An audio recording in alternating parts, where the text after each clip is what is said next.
President, Excellencies, members of the Human Rights Council, I thank you for allowing me to address the Council here today and for giving me this most timely opportunity to provide an update on the situation of children in the current crisis in Iraq.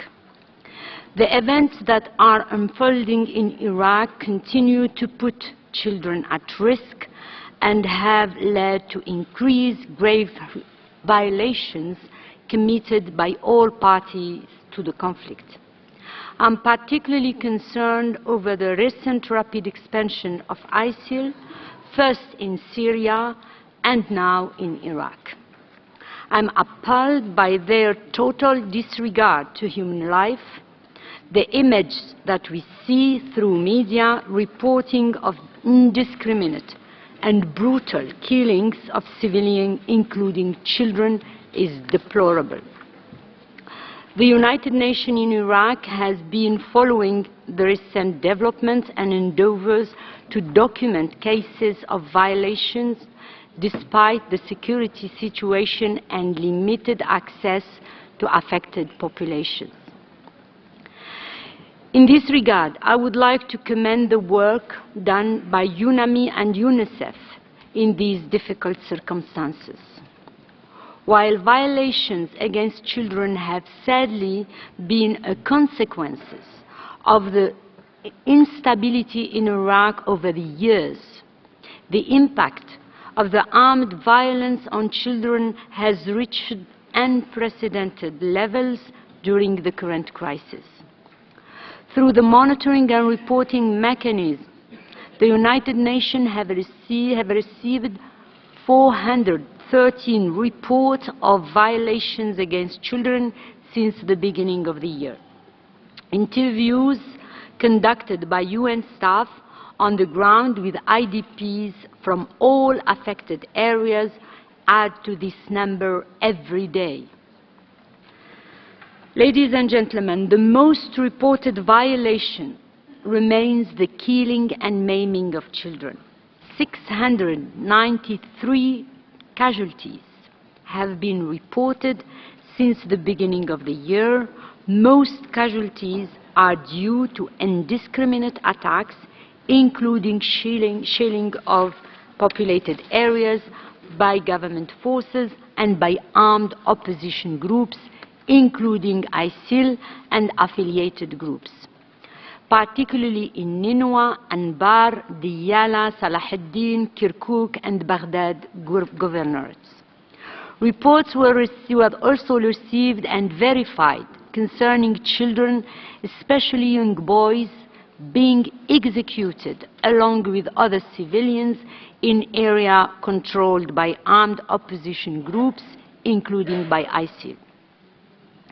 These incidents of killing and maiming of children remain of grave concern, and I would like to highlight the responsibility, as the High Commissioner mentioned, of all parties to the conflict to abide by international humanitarian and human rights law by ensuring that civilian casualties are prevented at all times. In the same vein, the United Nations has documented incidents of schools being destroyed or damaged by indiscriminate attacks, including airstrike and IEDs. Within the last 3 months, 32 targeted attacks on schools and teachers were reported, of which 22 have been verified.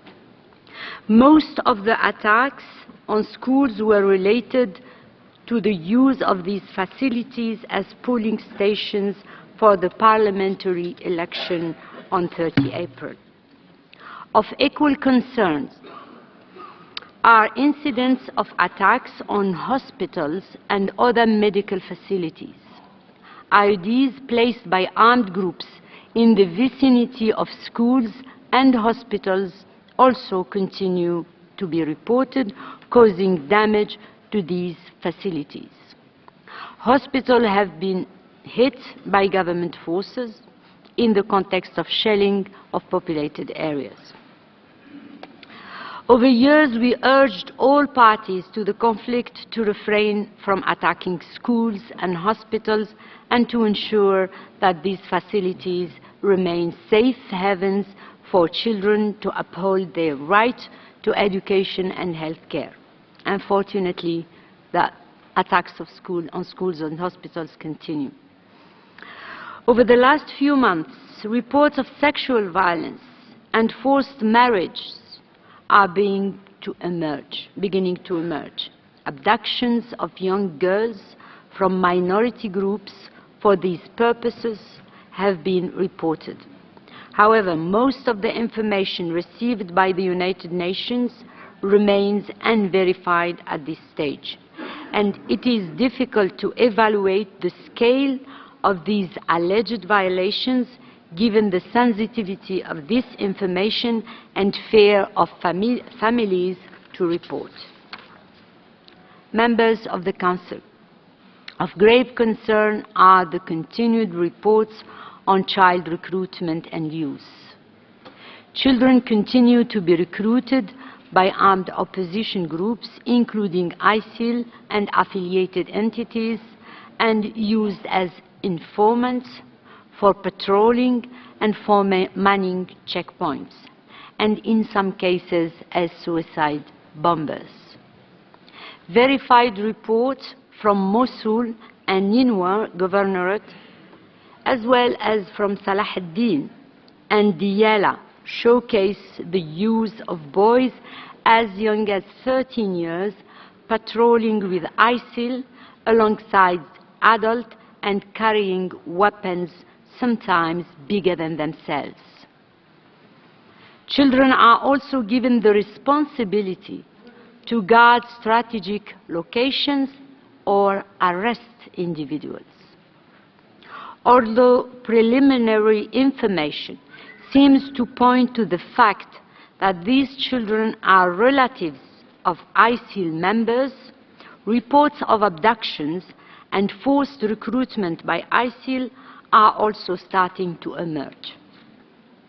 In addition, worrying report from Diyala and Salah ad-Din regarding the creation by ISIL of a youth wing called the Sons of Islam, or alternatively the Sons of Paradise, in charge of recruiting and training underage